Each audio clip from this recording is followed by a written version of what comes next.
With shelters already over capacity, hundreds of migrants are now camping out on the streets of El Paso, Texas.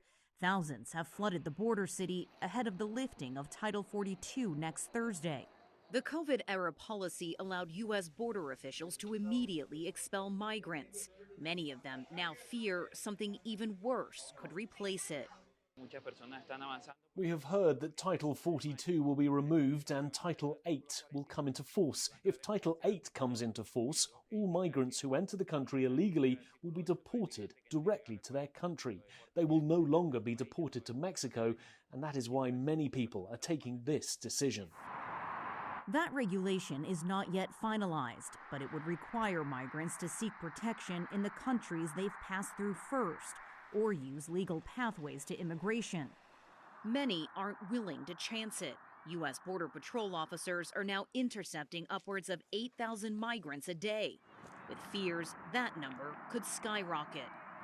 Officials in El Paso say thousands of people are already waiting to cross the Rio Grande River into the city, the mayor declaring a state of emergency.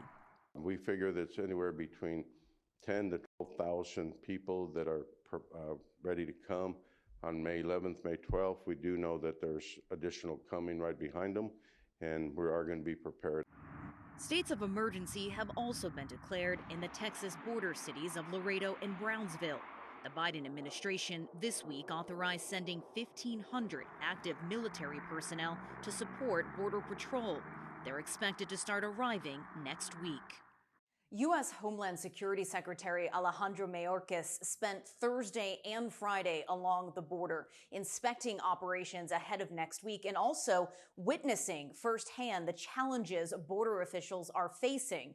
In one ride-along, he reportedly encountered migrants with makeshift ladders used to climb over the wall and into the U.S.